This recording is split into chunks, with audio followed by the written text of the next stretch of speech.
Jai Hind and welcome to Dev Talks. This is Aadi. As you all can see, I have with me Major General Sudhakar Jee, who's going to take us through the Southeast Asian security setup and the security implications for the region and for the rest of the world, of course, focusing towards India. With the onset of China and its behavior within this entire region, each area that borders or is next to China itself creates a whole new security implication for the rest of the world, especially India, to look at, negotiate through, and find out how they can take that to their own advantage. Southeast Asian countries are no less important. As a matter of fact, the South China Sea, which is the most contested waters in the world today, is a part of this entire region. And many of the countries have cross claims about this entire body of water and the islands that are in the Southeast Asian region. Sir, thank you so much for joining me to take us through this story of the Southeast Asia. And just to begin, sir, my first question would be, prior to digging into the whole China angle, let's look at what is the geography of the place, what is a brief history in terms of what kind of people that are there, what kind of regimes that are running that place, and what kind of thought process goes into that entire region. Over to you, sir. Good afternoon, Aadi. Good afternoon, ladies and gentlemen. Thank you, Aadi, for again inviting me to your channel. And once again, compliments for the products, the YouTube clips that you have been producing, and very, very informative. And I would actually wish you all the very best, the viewers. With that, ladies and gentlemen, let's go on to the geography of Southeast Asia. Like I have already covered in the previous sessions, that Asia per se is divided into different groups. If you recall, I had said the East Asia comprising of China, Russia, Japan, and Korea. These are the four. Then you come on to the Southeast Asia, you have 10 plus 1. East Timor is the latest edition, 11 countries. Then you come on to the South Asia, that I'll not waste time on that. Then you come on to the West Asia. Last time we covered about the 18 countries of West Asia.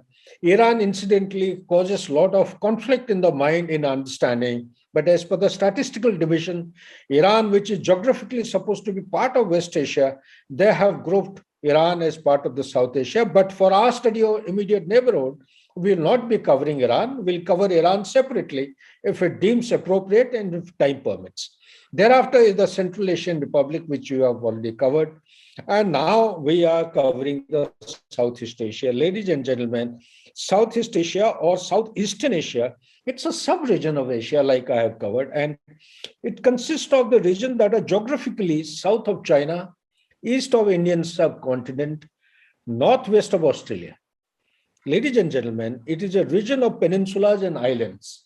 And I must highlight certain issues that the countries which form part of Southeast Asia, because some of the students have given a suggestion that whenever I discuss any group like this, I should list out the names of the countries. Okay, I'll do that.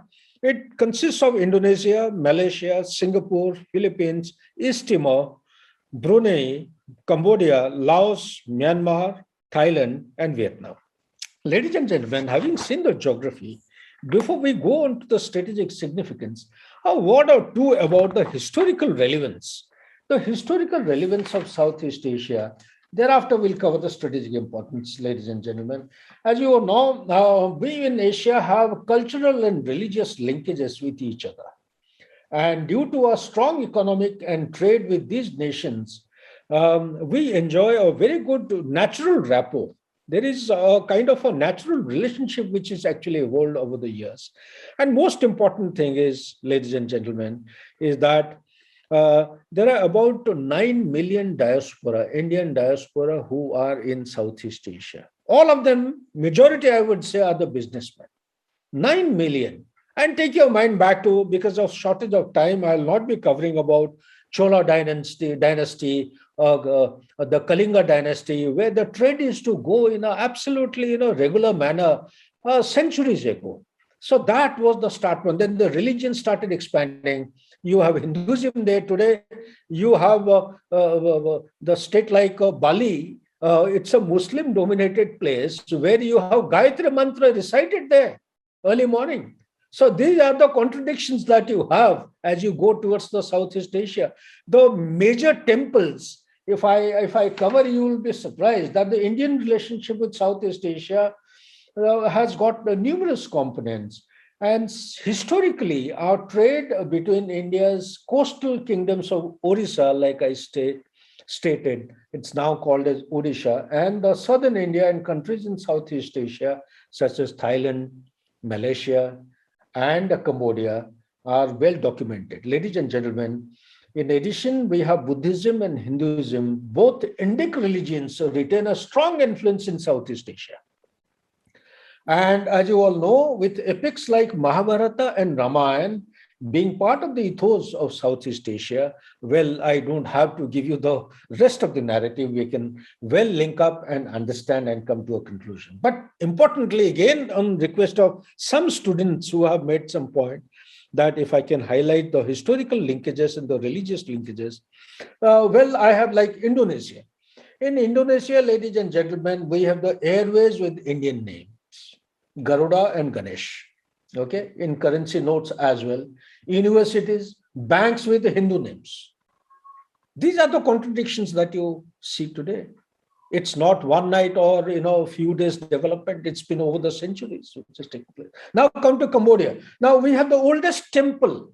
It is the oldest temple based on known as Angkor Wat, oldest and the largest complex. If you go deeper into this particular architectural design, everything has actually gone from here during the Chola dynasty. Thereafter, you come to Laos. Laos, there is a Phou temple. Some people call it as Phu temple, Phou. This is the temple. Again, it is based on the Hindu religion. Vietnam, you have Thien Mu Pagoda. And Thailand, you have Wat Phra Phutbat. So these are the few examples I thought, since the request has come, so as to establish the linkages, historical linkages between our country, the eastern coast of India, with that of the Thailand, the Malaysia, and the Indonesia, and Cambodia, of course. With that, ladies and gentlemen, I'll bring you back to the main issue is the strategic significance. Now, before we go into the strategic significance, you should be clear that as far as India is concerned, our low-cost policy is reflective of a growing interest, and we have had free trade agreement with ASEAN countries since September 2009.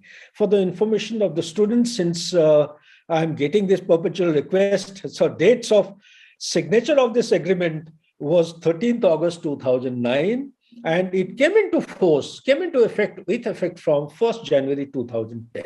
I hope it answers some Vignesh or somebody called me up, sir, in case this could be found out. So it's all I'm doing is to Google up and find the answer, and I'm just sharing with you. So you guys, I'm sure you'll be able to do that. And also one important issue I wish to share here, what kind of role India is playing towards economic stability and the peace in the region. You see, India's role has always been aimed at contributing towards architecture of peace and economic stability in the region. Its relationship with Southeast Asia has numerous components, including the historical ones, which I have shared with you all a little while back. In addition to all that, ladies and gentlemen, we come on to the issue of the strategic significance. Before I go on for the strategic significance, I'll throw back the forum to Aadi in case you have anything to add, please. No, sir. As a matter of fact, you're right that the Indian influence is seen all over, Southeast Asia. A lot of people call Indonesia India or Southeast Asia, sort of a thing. And you can see the traces of the Indian civilization all over this entire region. As a matter of fact, some of the oldest temple structures, as you mentioned, Angkor Wat and all that, are in the Southeast Asian region. That just tells you that you must have been, since you are fond of touring and all traveling. I haven't been that side, sir. I haven't been that side, unfortunately, but I plan to. But one of the things, again, the influence of Indian culture is not overpowering there. It is there and it is respected. So that just tells you the kind of the relations between the erstwhile regions that actually existed. The strategic significance, I think, is growing day by day. So why don't you just take it, let us know about this, and with an angle towards the security challenges that we see. Correct, correct. Thank you, Adi, for giving it back to me. Ladies and gentlemen, the start point of the strategic significance is, I would say, Southeast Asia, in the geopolitical parlance, it is called as the cynosure of strategic attention during the heyday of colonial era. Cynosure is the source of attraction, the primary source of attraction during the colonial era. And with that, let me also highlight one important aspect. Take your mind back to the World War II, ladies and gentlemen. And this particular World War, it highlighted Southeast Asia further when Japan swept through the region to the very gates of India. So they had different approaches, but Southeast Asia happened to be one of them. And they captured one piece of land after another, and peninsulas and islands, and thereafter they came approaching towards India. The third and the most important point is that during the Cold War, when the communist China sponsored a number of communist insurgencies in Southeast Asia, a Russia-China grouping sponsored to begin with challenged the US in Vietnam with an aim of preventing it from gaining a foothold on the mainland Asia in addition to South Korea. So what it means is, ladies and gentlemen, that immediately after the World War II, when the Cold War began from 1945, post the Cold War, the first conflict that the world witnessed was the Korean conflict. With the Korean conflict, as it kept on getting extended, then we had the Vietnam conflict. In both these conflicts, where the expansion of the communism versus the democracy, the authoritarian ruling with that of the capitalist lifestyle, when they were actually conflicting in places like Korea, in places like Vietnam, that is the time when a kind of an insurgency, it was a collaborative effort between the Russia and China. It took off in Southeast Asia. Because if you recall, the Southeast Asia, by and by, that is how the Japanese had been defeated. The British Army, Indian Army, had managed to push them back to quite an extent. And the insurgency has started. What was the aim of insurgency? The aim of insurgency was to make the US armed forces untenable, to restrict expansion of the democratic or the capitalist kind of lifestyle into this particular sector. So with that, let me also tell you that, that during the post-Cold War era, the US as the reigning unipolar power was strategically distracted in the Balkans in the 90s, Iraq and Afghanistan in the 2000s. Now, beyond this, there are very important inputs that you have to keep in mind. One of the issues was that the better part of these 2 decades were exploited by China. When US was absent, when US attention had actually shifted to Balkan and the Iraq and Afghanistan, later subsequently Afghanistan, this is the time which was exploited by China to come into Southeast Asia and seek support in different forms. One of the forms which they have taken advantage of is the BRI. And there are many other issues. They started with infrastructure development, the education system, and they started establishing, there was a strategic vacuum which was created by virtue of the absence of US from this particular area. So therefore, China having come into this, the China's strategic sensitivities in their respective calculi, security calculi, was expected. All the countries were expected to accommodate China in the absence of the America. Had America been there, the equations would have been different. The next point that I wish to also share is that since there was a considerable military expansion with regard to the qualitative items of firepower and reach, and with no strategic counter move by USA. This is all directly related to the economy, the booming economy between the year 2000, ever since Deng Xiaoping, when he handed over from 1978 onwards till 2020-21, over this last 30, 40 years. With the economic boom, the military expansion also has taken place significantly. You all would bear me out. The kind of budget allocation for the military has been very, very significant in respect of China for past several years. That is how they have been able to expand and strengthen their armed forces. Also, at the same time, keep in mind that freed from Afghanistan. This is the latest development I thought I'll share with you. Now, having no matter how humiliating and disorganized the withdrawal of the US from Afghanistan may have been, and also the Iraq strategic destruction, the US has recognized the very importance and the strategic reality. The first report from US emerged in the form of President Obama doctrine of a US United States strategic pivot and rebalancing of US forces in Asia Pacific. That is how the pivot, Asia pivot, has shifted from Middle East to the Indo-Pacific within the recent past. Ladies and gentlemen, with that, the Southeast Asia forms the strategic underbelly of a military rising China.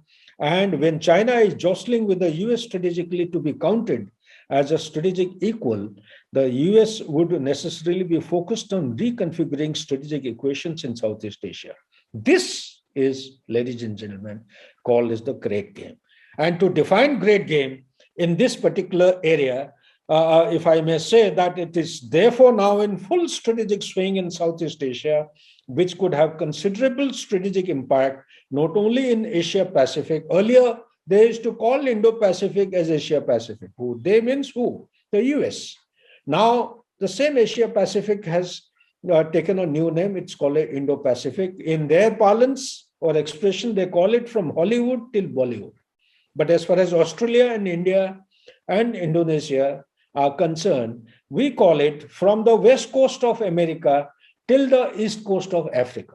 This is the complete expansion, which actually includes the Central Pacific, the Western Pacific, as also the Asian nations and the Indian Ocean. So all these things put together becomes Indo-Pacific. That is the kind of Indo-Pacific over which the Southeast Asia has emerged on the checkerboard between US and China in this great game. Don't confuse with the terminology of great game with Central Asian Republic, ladies and gentlemen. That great game is essentially meant to throw out the US from Central Asian Republic. By who all? By the Russia and the China put together. They do not want US to be there, but it is in the larger interest of the global order. US's presence is actually, in my opinion, is very, very essential in Central Asia. They have their personal interest. They have the energy, although they're self-sufficient as far as the energy security is concerned as of now, but the minerals are there. There's a huge reservoir of uranium. Kazakhstan is the largest producer of uranium. So such like things, plus the main aim is to contain or counter China effectively towards its expansion further to the west of where they are now. With that, ladies and gentlemen, we come on to the next issue about the Chinese forays into the Southeastern Asia. But before I touch upon the Chinese forays, back to you, Aadi, if you have anything to add, please. Actually, the Chinese foray and the Indian counter forays is something that will be interesting to find out, because it's now going to be a great game between not, the US is sitting pretty far off. So the game obviously will include somebody which is local. We see a triad being formed between India, Japan, and Australia with regards to security and defense. We're seeing individual relationships between India and Japan and India and Australia coming up. Now, these are the local powers which are taking shape in the world's effort to kind of counter China, as you mentioned. So India's footprints versus the Chinese footprints is something will be interesting to analyze. Fine. Very well said, Aadi. Thank you for giving me a little lead to take off. Ladies and gentlemen, China, take your mind back. In the year 2008, China started that the project of string of pearls to surround India. All the satellite states or the nation states all along the Indian Ocean, so as to put a kind of in terms of the infrastructure development, in terms of financial aid, in terms of many other issues, the military hardware, the financial assistance, everything was being supplied. And thereafter, in the year 2013, BRI is the fad of the present, the leader of China, Xi Jinping. He conceived this concept of BRI, and the very concept is essentially based on the paradigm of extending the influence or going away from the time-tested philosophy in Chinese philosophy.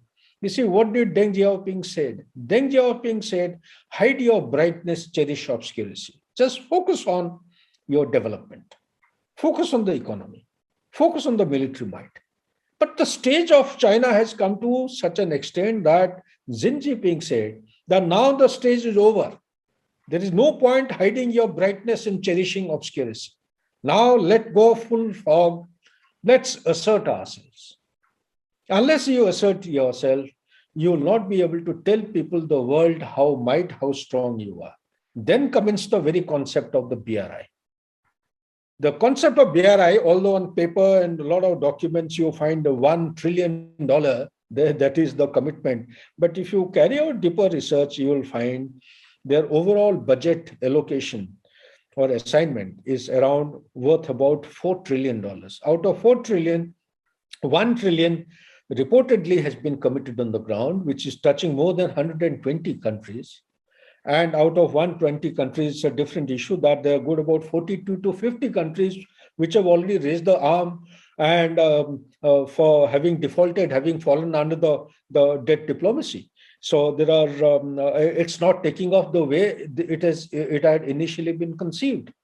But the issue remains this BRI project, it started off just to expand its or assert its power all over the world. As the Trump's American first policy was being promulgated and implemented all over, China's growing assertiveness in the South China Sea have contributed to the diminishing nature of ASEAN's centrality in the regional multilateral institutional mechanism. I'll just read out a line which I culled out from one of the important documents today. One of the major parties in the South China Sea dispute is the Philippines.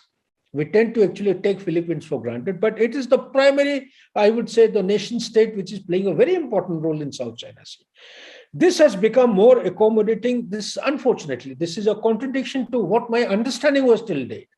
I always thought they had taken the matter for arbitration in the UN headquarters UNCLOS, and they won a case there. This is with regard to the exclusive economic zone, which was being extended by China beyond the perimeter. They're coming onto the sea waters, the economic zone of Philippines, but they had won the case. But I was really surprised, and I think I must share with the viewers that of late, it has become more accommodating of China's interest in South China Sea dispute, leaving Vietnam seemingly alone in opposing China. This is the latest document. In fact, I am also trying to go deeper into this to justify my understanding and have a deeper meaning. Also, another point which came to my notice today during the research was after ensuring its economic influence in Southeast Asia by way of various sweeteners like free trade agreements, China is now looking for a predominant portion in the security dynamics of the region. Meaning what?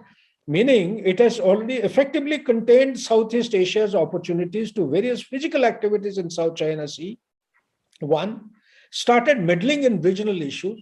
Two, third, China is even interfering in ASEAN personal matters. It is telling the leadership and the countries, the member states, that certain people are undesirable because of their anti-Chinese laws. Well, the pandemic may have overshadowed all these developments. But these are the live issues which are beneath what is coming or catching the eyes and the attention of the public. These are the undercurrents which are prevailing. Southeast Asian, this is another point I want to share with the forum, ladies and gentlemen. South Asian nations do not necessarily want their region to be used for big power rivalry. They do not want either America, they do not want China. Because they have realized that because of the tussle between the two, all the nation states in Southeast Asia are actually getting worst affected.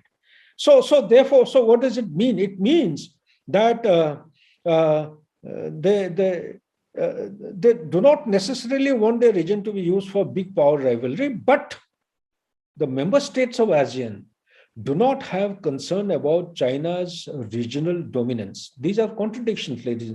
I'll give you the reference. There is a book written by Joshi M. Paul, India's Maritime Pivot to the East, diplomat.com. So I have taken it from there.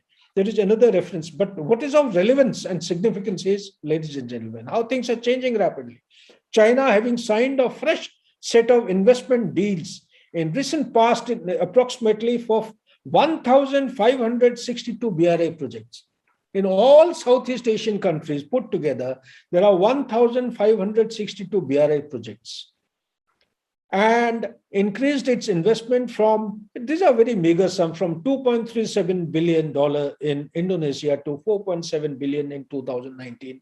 It's likely to take a jump this year itself. It will soon become the largest investor in Indonesia. Ladies and gentlemen, off and on, we keep hearing lots of nation states which are actually throwing back on the face of the China. They do not want BRI, these kind of investments. Indonesia happens to be one of them. Malaysia is already given this thing, revoked one of the contracts. Similarly, many other countries. This has security, very serious security ramifications for India. For if China gets hold of Indonesian facilities, then it will virtually control the Malacca Strait. And therefore, it will also be within a striking distance of India, given its presence in Gwadar, Hambantota, and Indonesia, as and when it gets control in Indonesia. Again, those of you who are interested, you can read this article, Rohan Mukherjee, East by Southeast, 3 challenges for India's Act East policy. So likewise. So therefore, what does it bring us to? It brings us to certain highlights. The highlights are, firstly, as far as the Chinese footprints are concerned, free trade agreement sweeteners I have covered, looking for a predominant portion in the security dynamics of the region. They are well into the big power rivalry between US and China. I have said about the 1,562 BRI projects, increasing investment in all over Southeast Asian countries. China is the largest investor in Indonesia, and the security ramifications I have covered. And after this, ladies and gentlemen, let's take a quick look at India's footprint. So what is India doing? India is doing a lot, but most of us are not aware of it. So what India is doing to counter the Chinese expansion is, firstly, you all know about the locust policy, ladies and gentlemen.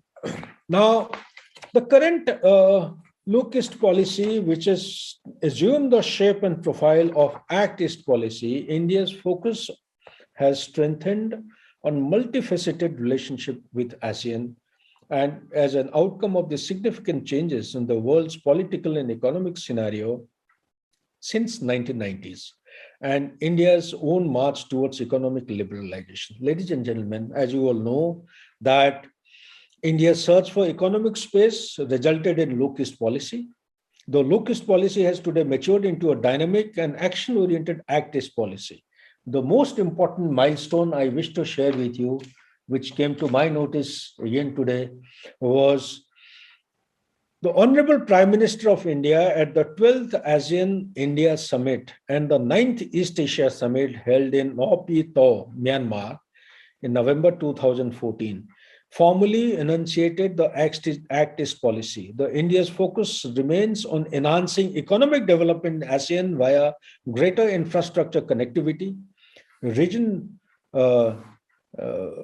development in northeastern India, and foreign direct investment more generally, and contributing to key discussions on regional security. India's current and growing trade volume with ASEAN is the result of many years of sustained efforts, driven partly by an FTA painstakingly negotiated and implemented in 2010. Ladies and gentlemen, India's involvement with the ASEAN Regional Forum ARF and more recent ASEAN Defense Ministers Meeting Plus had long established the template for regional security dialogue. With this, I'll come to the political outreach. The political outreach is the new Act East policy is marked by political symbolism and diplomatic drive behind India's outreach to ASEAN countries. Modi's travel to almost all ASEAN countries since becoming the Prime Minister has highlighted the level of diplomatic alacrity. It remains to be seen if India can deliver on many promises in trade, investment, connectivity, and security. Besides this, ladies and gentlemen, is the issue with regard to a medium-term equilibrium. But before I touch upon the medium-term equilibrium, how India is balancing out, what all initiative India has taken so far, I'll throw back the forum to Aadi if you have anything to add, please. As a matter of fact, yes, sir. We see the arms sales being, pushed towards. Our defense minister also recently made a visit where, these arms sales were supposed to be finalized. Vietnam has come out and said it. Philippines has come out and said it, in spite of, whatever pressures that are coming in from China. And of course, the entire region of the Spratlys today within the South China Sea has been overtaken by China. Now the fight is for the paracels. Many people believe that once the paracels fall, the entire region southern of that would be at risk, and the Chinese would be able to then, take on their next forte, which is the invasion of Taiwan, so that they can actually control the first iron chain. So this entire region is very, very critical to the breakout of the Chinese Navy as well. So just defense-wise speaking, they get closer and closer to the Indian Ocean, which is something that we'll have to contend with. Absolutely. The first and foremost thing, Adi, you would agree with me, is in the year 2017, take your mind back, India was the first country to have opposed to the concept of Belt and Road Initiative, BRI. So if you recall, there was a very important meeting being held under the flagship BRI by Beijing in May 2017. And India had refused or boycotted to actually attend this particular meeting under the aegis of ASEAN. Thereafter, from a massive, it was actually a huge infrastructure and connectivity enterprise that we all know of the BRI, which India, by virtue of having joined, a lot of people say that it would have benefited. But in my opinion, I think we need to catch the bull by its horn. India has taken the right step at the right time and at the right place. So going forward, therefore, India's economic and political priorities may increasingly come into conflict. It's already into conflict.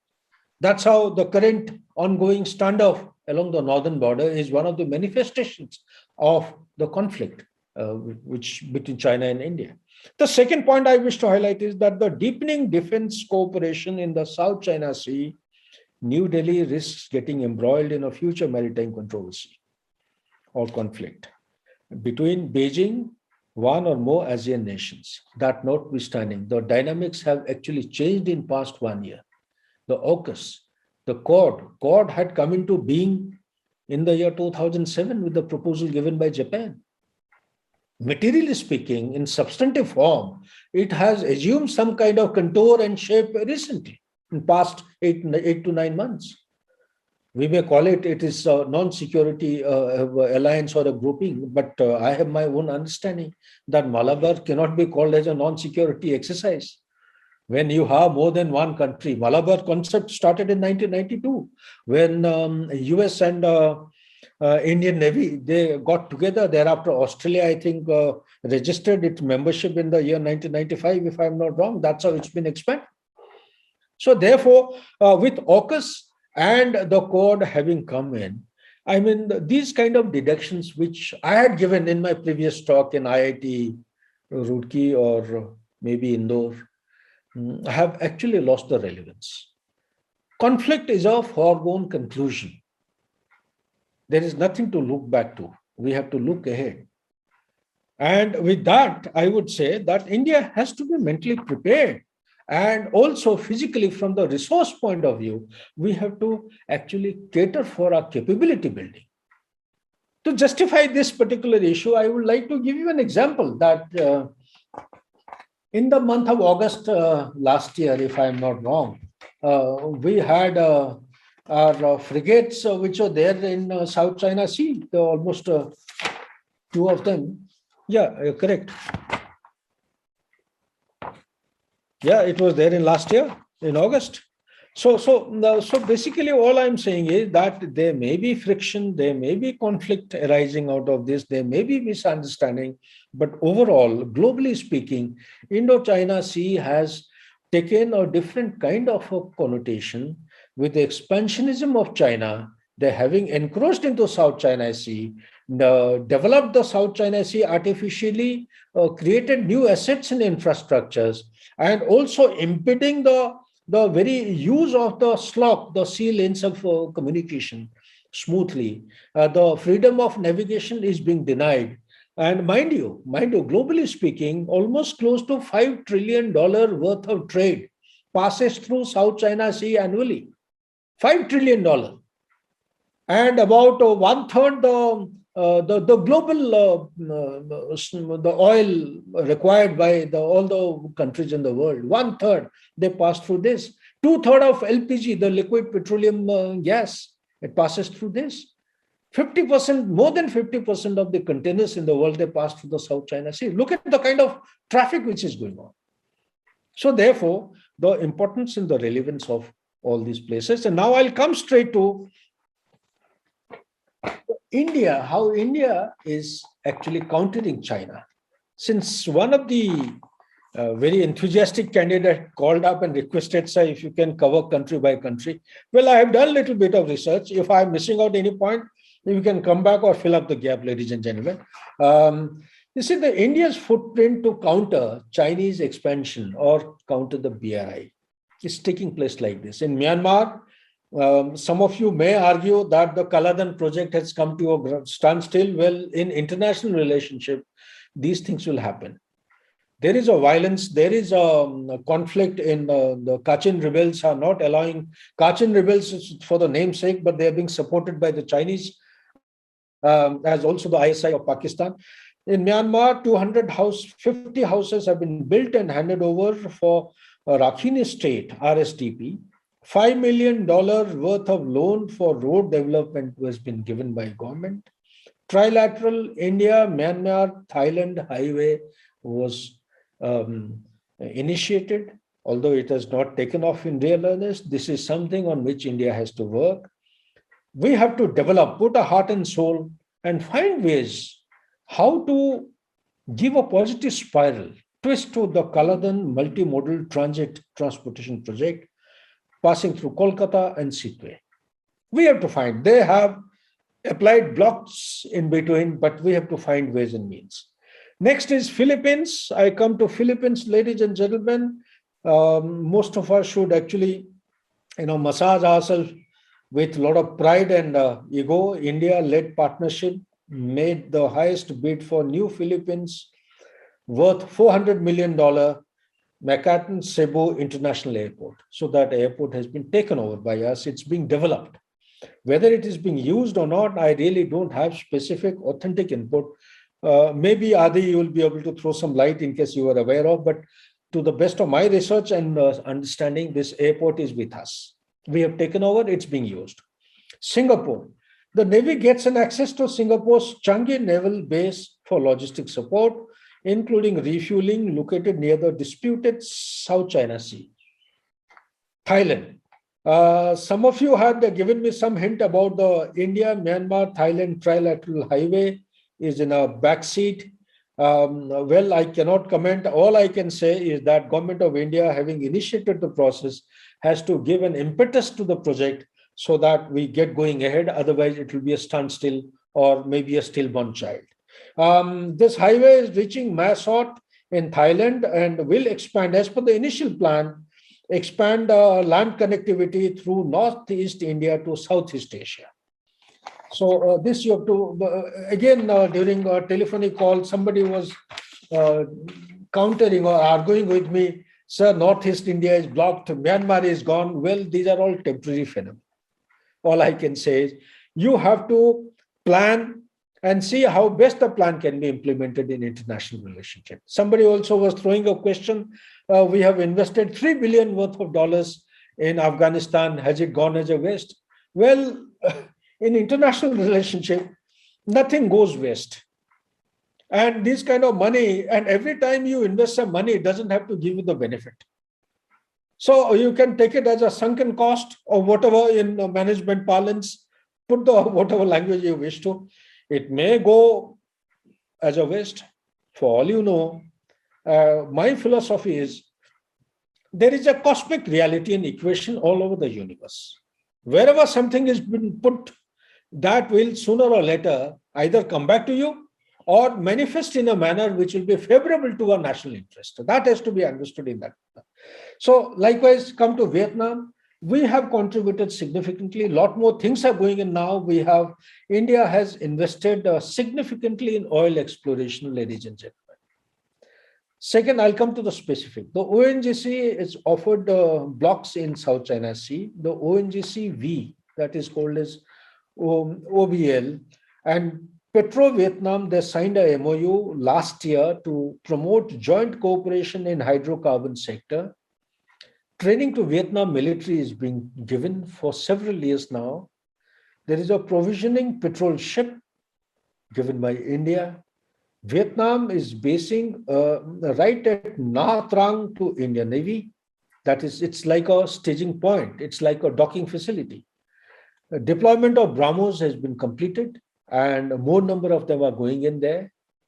Then the 6 Varshavyanka class submarines, Kilo class by NATO, they have been transported from St. Petersburg, Russia to Vietnam on India's request. 6 of them, surprisingly and I was delighted to learn that all of them are functional. When I started going into the details, all of them are operational. So South China Sea is being kept under effective domination. Plus, there are much more things which are taking place in Vietnam, which, since I did not find them in black and white, ladies and gentlemen, maybe we'll keep it for later. These are all dynamic situations. Lots of things are happening which are not being reported, but as per I put them under the classified heading, therefore I'm not sharing now. So when the time comes, once it comes to the open domain, I'll share those details. But suffice to say that India and Vietnam are going ahead with a very promising, assuring kind of commitment to counter China's expansion. Like the way you would have read yesterday or day before yesterday, Iran has given a huge offer to India. All of a sudden, it may not mean nothing. It is not 50,000 metric tons of weight loaded in trucks if Pakistan doesn't allow. Behind all this, there are much more things which are actually awaiting between India and Iran. So similarly, let those things come out in the open domain. Thereafter, I'll share with you, ladies and gentlemen. Now come to the Sri Lanka. You all are aware of, they had a severe crisis as far as the hydrocarbon or the oil availability of fuel was concerned. They had sought $500 million line of credit. Similarly, there was an issue with regard to other infrastructure development, the Colombo port that you know of, Chinese expansion towards north and east, Chinese footprints, increasing footprints towards Ramasetu, that is opposite our Rameshwaram towards Jaffna Peninsula. So there is an effective movement. And lately you would have come to know that the prestigious Second World War storage facility, fuel storage facility, which was lying almost dead. It was hanging fire since I think the clash with LTT, that agreement which took place way back in 1987. There was a clause. India was supposed to have taken over and put in money, invested money and energy to develop this into a primary source of storage of fuel. So China came in between, and there were a lot of issues which came about. But after sustained negotiations by our interlocutors, as also the Ministry of External Affairs, I think it's been a huge victory for India. We have taken it over. Now, more than the asset or the project, it is the presence of Indian people which is going to make a difference towards that side, Trincomalee and towards that side. So similarly, India has also offered, mind you, any loan which India has given so far, the rate of interest to Sri Lanka has been only 1%. Vis-a-vis, China's rate of interest is 6.5%. Just compare the two. 1% rate of interest by India, any loan given by India so far, and China is charging 6.5%. So similarly, India was offered the airport near Hambantota since August 18, as per my understanding, unless some of you guys have been there or have got something latest. As per my research, it says that we are in control of the airport opposite the Hambantota port. We wanted to have a presence there just to counter the Chinese. So this is how I hope I'm able to do justice to the request made by 5-6 of my students, So whatever best is available with me, I could. Otherwise, Aadi is, I think, he's very, very qualified. He'll be able to help us out later. Indonesia, ladies and gentlemen, Indonesia, as you know, there is a seaport called as, some call it as Sabang, some call it as Sabang. The Sabang port is about 160 kilometers crow-flight distance from the nearest island of Andaman Nicobar. 167 kilometers, crow-flight distance, ladies and gentlemen. And as you know, it is 6-degree channel, 10-degree channel is cutting across the Andaman Nicobar. There is a safe passage, 6-degree channel just touching the bottom, the southern portion of Sri Lanka. So this 167 kilometer crow-flight distance is important. Why am I stressing it? This indicates the response matrix of a naval resources from the nearest island in Andaman Nicobar towards Malacca Strait. In case we plan to have some kind of a blockade or something to in our interest, national interest, well, this is how the reaction capability has to be evaluated or assessed. So I'm very happy that the children or the students who are preparing for civil services and CDS, you people have an eye for detail. You are asking all these kinds of things. And okay, India has developed this maiden deep sea port in Sabang in Indonesia's Aceh province. It completed in 2018. Also, I have shared this point with you that in Singapore, we have established a logistics support, including refueling facility of the Indian Navy ships at Changi Naval Base provided by the Singapore government since 2018. Now that brings me to the Strait of Malacca. Now, how are we keeping Malacca Strait under domination? Ladies and gentlemen, the Malacca Strait is being kept under domination by India with the following resources.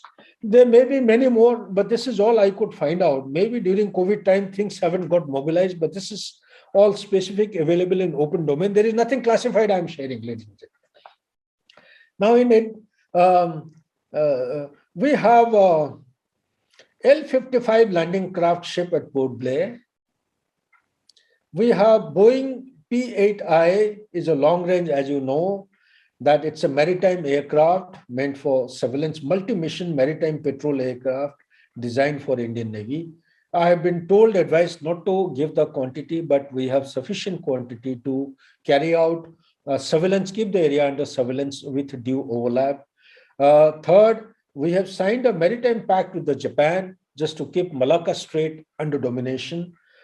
Fourth, ladies and gentlemen, we have Indian Naval Air Station. It's called as INS Baz, in bracket Hawk, HAWK, established at Campbell in 2012. And since then, the base is expanding. And also, Bhramos is an open secret. The Bhramos are also deployed here to keep Malacca Strait under domination.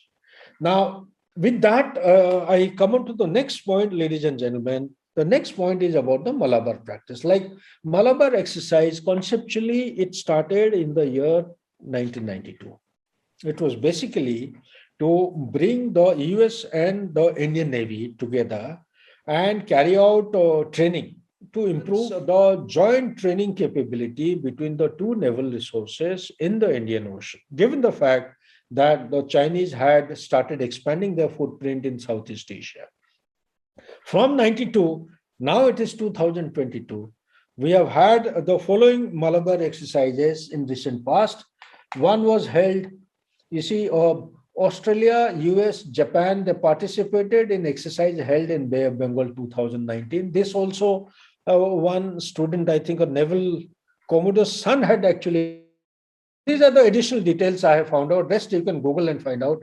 The latest Malabar exercise, as per my record, was from 12th to 15th October 21. And the first phase was held in Philippine Sea from 26th to 29th August 21. During this period, we had our frigates and the flotillas, they had actually gone to participate in the exercise. Yeah, You see, the Malacca Strait is one of the Indian Navy's primary interests, while the South China Sea is a secondary interest as it stands today. The Indian Navy warships in South China Sea, they stayed there for 2 months, August to September 2021. We had the following ships: the guided missile destroyers Ranvijay, guided missile frigate Shivalik, anti-submarine corvette was Kadmat, and guided missile corvette Kora. These are the few ones. So, in addition to this, ladies and gentlemen, I must also tell you that there is an agreement with France based on which we are able to obtain logistics support at Djibouti, Abu Dhabi, Reunion Island, and Mayotte military bases in Indian Ocean littoral states. Also, I would like to share with you some important issues here. Now, the issues are the Indian maritime doctrine from 2007 onwards, the highlight that the Malacca Strait is one of the India's navies, at the cost of repetition, I'm saying this, Indian Navy's primary interest, while the South China Sea is the secondary interest. Indian OVL is nothing but ONGC Videsh Limited. It's the overseas arms of ONGC. They have signed a production sharing contract. In short, it is called a PSC for the 7,058 square kilometer block number 128 in Vietnam's offshore Phu Kham Basin in May 2006. Since then, this particular contract has been getting renewed periodically. Just keep this in mind. Also keep in mind that it is under Vietnam, often has been seen, is being subjected to lots of pressure by China to cancel the contract. And so as the pressure is coming on India, but we are hell-bent upon continuing our presence over there. Also, let me tell you, I don't want to cheat our students. There is one oil well which has not hit the hydrocarbon level till now. The digging has been going on. And in the contract, there is a part or there is a clause inclusive in the contract that until you hit the oil, you cannot actually abandon it. So this is the kind of a contradiction against the national interest that I would say. So we have to carry on willy-nilly, whether it is profit-making or loss-making. Our presence is more important from the security imperative in South China Sea as of today. That is the point I wanted to make. Next point I wish to share with you all, ladies and gentlemen, is Sabang. Okay. Next one is there is an economic tug of war which is going on in Southeast Asia. That is between US, China, India also has come into it. And this is a kind of therefore, what it amounts to is that India has to go in for a multidimensional relationship. One-on-one is fine, but we need to have a multidimensional relationship. That is all I would like to say out here. And therefore, it brings me to the final part, that is the way ahead. But before I go into the way ahead, I would like to throw back the forum to Aadi, if you have anything to add from your side, please. No, sir, as a matter of fact, the way ahead is the logical conclusion to this entire talk. So I think let's get on to it. Okay. So before I come into the way forward, the India's trade with ASEAN is worth about US $81.33 billion, or roughly 10.6% of the country's total commercial activities. This is as of the year 2018. Now, India's export to ASEAN has been 11.28% of the country's total export. The ASEAN investment flows into India since 2000 has been 18.28% of all the investment since the year 2000. Ladies and gentlemen, that brings me to the end of the talk. That is the way forward. In the way forward, that I would like to say is that the low-cost policy needs to be given another push to take it to the next level. India needs to send out a clear message that the relationship with Southeast Asia is of immense importance and relevance to India. Second, we need to actually invite economic engagement from all members, even at the cost of a hefty trade imbalance. Third, we need to engage in low-key defense cooperation with all the nation states. Fourth, We need to continue to play up the civilizational ties that bind India to Southeast Asia. And the last point, ladies and gentlemen, is if the Prime Minister and his advisors plan to seek substantially closer ties in the future, they would do well to remember that from a Southeast Asian perspective, there is no single authoritative Ramayana, but various retellings that incorporate local cultures, mores, and interest. Ladies and gentlemen, with that, I need to sum it up by saying that from look-east policy, we must develop a mature and action-oriented Act-East policy. We must have a separate mission to ASEAN and the East Asian Summit, as was established in Jakarta. It has to be further strengthened in April 2015. We have a joint secretary looking after this, but we need to actually look deeper into it, make it more vibrant and functional. We need to connect India's Northeast with Thailand as early as possible. We also need to promote our ASEAN Outlook. Now, what is ASEAN Outlook? Our concept, as you know, India has been championing the need for a free, open, inclusive, rule-based Indo-Pacific corridor. This has been welcomed by the ASEAN Outlook. This, as an organization, it's a 10-member ASEAN, which 10 plus 1. At that point in time, it was 10-member ASEAN adopted ASEAN Outlook on the Indo-Pacific in June 2019, based on the Indian concept of freedom of navigation. And Vietnam has offered us the oil and natural gas blocks in the South China Sea. We must also take that extra foot forward to collaborate much more efficiently and productively with Vietnam. Also, keep in mind, the ONGC Videsh and the Petro-Vietnam signed a MOU to promote joint cooperation in the hydrocarbon sector. This also needs to be given due impetus. In addition to all this, ladies and gentlemen, we need to keep in mind, if at all, there is a historic linkage with any nation state in the Indo-Pacific, given the fact that we have almost close to 9 million diaspora doing business here in Southeast Asia, I think India we need to do a lot more to actually reap larger dividends and make profit to meet the national interest from the larger perspective point of view. That's all I have. Thank you so much. Back to you, Aadi. No, interesting, sir. I think India has a long way to go. We are taking minor steps here and there, but the task is in front of us and a long way to go, and a huge adversary sitting and ready and waiting to take opportunities as and when they arise in any one of these countries. You spoke about Sri Lanka. We know the Foreign Minister of China, Wang Yi, is in Sri Lanka talking about debt restructuring and so on and so forth. So it's like a tug of war between these two big giants, in this particular region for influence. And one of the things that whoever wins will literally win the entire battle that is playing out of dominance within this region.